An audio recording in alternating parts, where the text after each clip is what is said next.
রাজধানীর বনশ্রী এলাকায় স্বর্ণ ব্যবসায়ীকে গুলি ও ছিনতাইয়ের ঘটনায় বাড়ির দারোয়ানকে আটক করেছে পুলিশ। ঘটনার পর থেকে স্থানীয়দের মধ্যে রয়েছে চাপা আতঙ্ক ও ক্ষোভ। রোববার রাত 10:30টার দিকে আনোয়ার হোসেন নামে এক স্বর্ণ ব্যবসায়ীকে গুলি করে 200 ভরি সোনা ছিনিয়ে নেয় দুর্বৃত্তরা। এদিকে রাজধানীর মোহাম্মদপুরের আলোচিত সন্ত্রাসী কবজিকাটা গ্রুপের ক্যাডার বাবু ওরফে টুন্ডা বাবু এবং রিফাত সহ 8 জনকে গ্রেপ্তার করেছে র্যাব। খান আলমিনের রিপোর্টেরই বিস্তারিত। রোববার রাত 10:30টার দিকে বনশ্রী ডি ব্লকের 7 নম্বর রোডের 20 নম্বর বাড়ির সামনে এ ঘটনা। স্বর্ণ ব্যবসায়ী আনোয়ার হোসেন তার ব্যবসা প্রতিষ্ঠান অলংকার জুয়েলার্স থেকে বাসায় ফিরছিলেন। বাসার সামনে পৌঁছানো মাত্রই 3টি মোটরসাইকেল করে ছিনতাইকারীরা তাকে ঘিরে ধরে আনোয়ারকে লক্ষ্য করে গুলি ছুড়ে ও ছুরিকাঘাত করে পালিয়ে যায়। রাত 12টার দিকে গুলিবিদ্ধ অবস্থায় আনোয়ারকে উদ্ধার করে ঢাকা মেডিকেল কলেজ হাসপাতালে নেওয়া হয়। এ ঘটনার পর সকাল থেকে বনশ্রী এলাকায় তার বাড়ির সামনে ভিড় করছেন স্থানীয় মানুষ ও ব্যবসায়ীরা। উদ্বেগ উৎকণ্ঠা তাদের সবার চোখে মুখে। 3টা হুন্টা 9 জন লোক ছিলেন আর কি, এবং কোনো লোকই আগায় আসেন নেই ঘটনাস্থলে।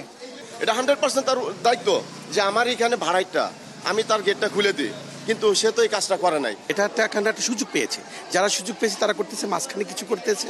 হ্যাঁ, এটা আমরা এখন সবারই অ্যালার্ট থাকা উচিত। সন্ধ্যার টাইমে যে এই ধরনের দুর্ঘটনা ঘটতেছে, আজকে এখানে চিন্তা হবে, কালকে ওইখানে, পরশু ওইখানে, এভাবে যদি হয় তাহলে আমাদের আতঙ্ক, মানে আমরা কিভাবে চলবো।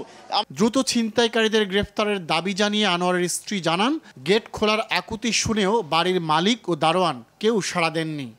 লক্ষ লক্ষ টাকা ঋণ করে ব্যবসাটা করে, কালকেও ঋণ করছে, ঋণ করে কিছু মাল কিনছে, এখন সব নিয়ে গেছে। আপনারা যদি লোকগুলোর ধরতে পারেন তাইলে হয়তো সুস্থ বিচার পাবো। ঘটনাস্থল পরিদর্শন করেছে ডিবির একটি প্রতিনিধি দল। পুলিশ আটক করেছে দারোয়ানকে। এদিকে রাজধানীর মোহাম্মদপুরের আলোচিত সন্ত্রাসী কবজিকাটা আনোয়ারের অন্যতম সহযোগী ক্যাডার বাবু ওরফে টুন্ডা বাবু এবং রিফাত ওরফে রাফাত সহ 8 জনকে গ্রেপ্তার করেছে র্যাব। রোববার বিকেল থেকে রাত পর্যন্ত রাজধানীর বিভিন্ন স্থানে অভিযান চালিয়ে তাদের গ্রেপ্তার করা হয়। তারা সবাই ছিনতাই, চাঁদাবাজি, হত্যা ও মাদক মামলার আসামি। চেকপোস্ট আমরা অব্যাহত রেখেছি। ইনশাআল্লাহ আমাদের এই প্রচেষ্টা আমরা আরো জোরদার করব এবং এটা আগের থেকে যেহেতু অনেক কমেছে, এটা অবশ্যই এটা কমবে। খান আলামিন, RTV, ঢাকা।